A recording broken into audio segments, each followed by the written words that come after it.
Hey everybody, it's Kyle, your driven autism dad. Today I want to tell you about the time that my dad implanted in my brain something that really became kind of a core of who I am, and it made me more driven, frankly.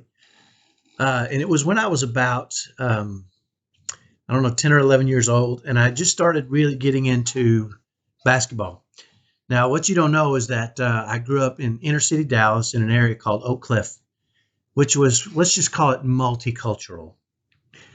And I was not one of the better athletes, one of the better players, one of the better anything as a kid. As a matter of fact, my freshman year in high school, I'll never forget, I weighed in at 85 pounds. So that'll tell you how small I was as a kid. The only reason I remember that, frankly, is because they tapped me to wrestle in the 98-pound weight class because I was the only kid that was that small. But when they weighed me, I was 85. But anyway, so I was a really small kid, but I really loved playing basketball. And so I would go over to the rec centers and over to the parks and try to get in basketball games. And I could never really get in. And when I got in, I would just get slaughtered. Um, Better athletes, better shooters, better players. Like I said, I was, well, and I was frankly, was the only white kid on the court. That'll tell you probably as much as you need to know. So I really struggled, but I was really determined, and I kept going back and kept going back.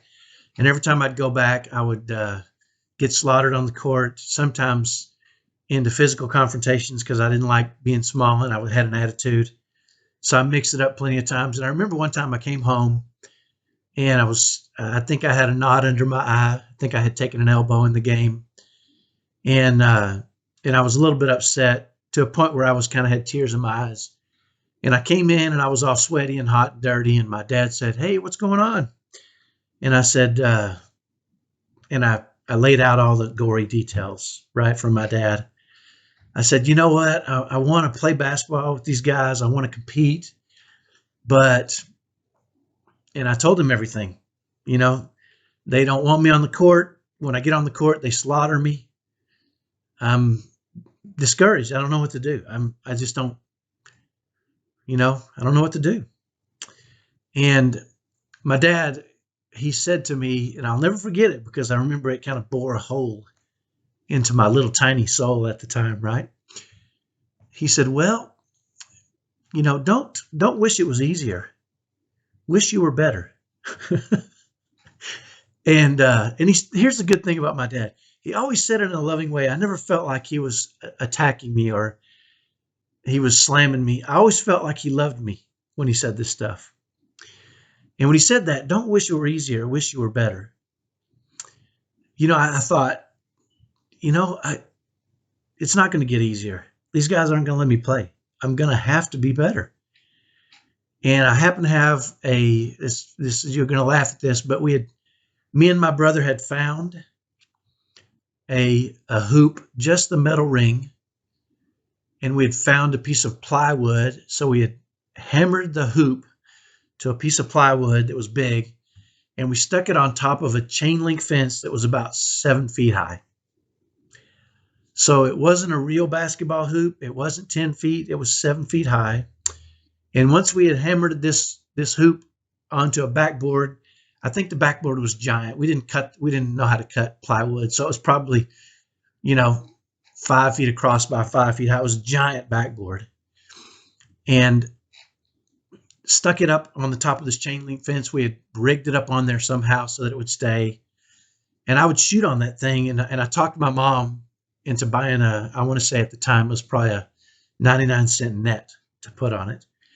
And I remember going out there and spending hours and hours and hours just shooting from all different spots. I became an expert in around the world. If you're not familiar with around the world, you take a shot on the outside of the key and you take 2 steps back and 2 steps back, and then you work your way around to the free throw line, then the top of the key, and then back to the free throw line and back around. And I got to where I could do this so many times without missing. I was just nailing every shot. And I went back out to the courts and realized that they weren't going to let me take shots within 20 feet of the rim because They were just bigger and stronger and faster. So I extended my range to where I could shoot from deep, deep, deep. And I remember as I got better and got better, and kept going back and kept getting beaten and brutalized and fighting back, eventually there came a time where guys started inviting me. They'd say, "There's Kyle. Come on, Kyle, you're our shooter," right? And it even got to a point where, as I got older and I got on teams and city league teams and different teams, I remember stepping out onto the court. It'd be me and 4 black guys, and the other team would say, "Watch the white guy; he can shoot." And I would say, "How do you know I can shoot?" And they would say, "Because you're on the court," right? And so they knew, and they were kind of right, right? So the point was, for me at the time was I had to get better. I couldn't wish it was easier. I just had to get better. And I remember many, many times in my life where I faced a challenge that I told myself that. I said, "You know what? I can't wish it was easier. It's not going to be easier." Especially when the first of my 2 sons on the autism spectrum came along. This was 22, not 22. He is 22. So this was, 18 years ago, when he first got diagnosed at 4 years old. Did I do that math right? Yeah. 18 years ago. This is before anybody really knew what autism was. The only thing we knew about autism was a kid sitting in a wheelchair that was stimming. And that was anything anybody knew about autism. And so when my 4-year-old couldn't communicate and started acting out and having meltdowns, eventually we came across somebody that said, "You should have him tested for autism." And I said, "Yeah, but he's not in a wheelchair and he's not just flapping his hands, right?" And he said, No, there's different levels. It's a spectrum of autism, obviously. But we didn't know that. My wife and I were so new to the autism world. And once we had him tested and diagnosed as being level 3 autism, back then it was different. They've changed the levels. They've done all these things. But we thought at that moment, once we had him diagnosed, we thought, "Oh, great. Now that he's diagnosed, we can get the help we need. We can help him stop having meltdowns." But that's not what happened at all.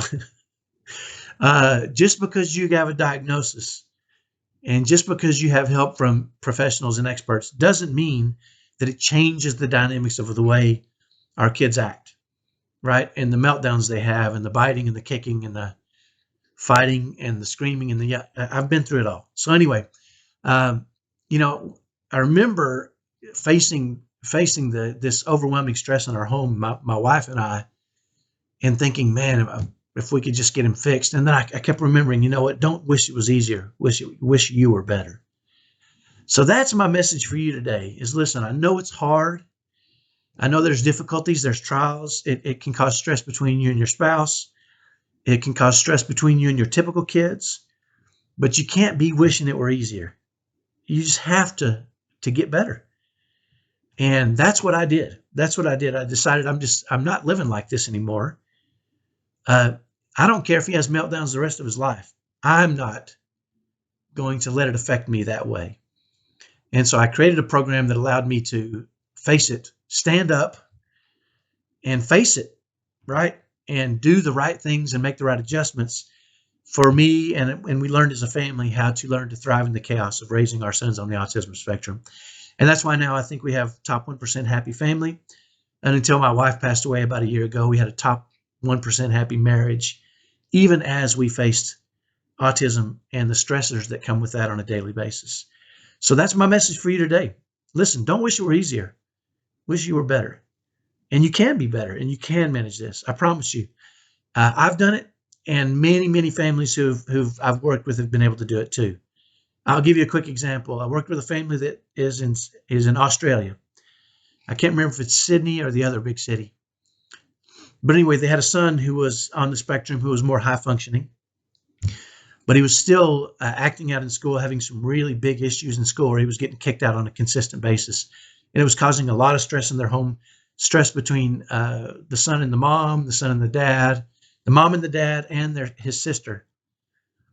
And after some discussions and going through a couple of steps and working through our program, I got an email from him with pictures of them on the beach. And the mom was so excited. because she said, you know what, we haven't been to the beach in 10 years because we didn't want to reward him for bad behavior. And we were afraid what he would do on the beach. But she said, now we know how to manage ourselves. The mom and dad and the daughter, who is a typical daughter, know how to manage themselves in situations so that they de-escalate those problems and they can go back to being a very happy family very quickly.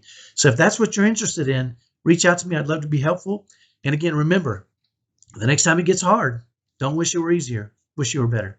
We'll talk to you next time. Bye-bye.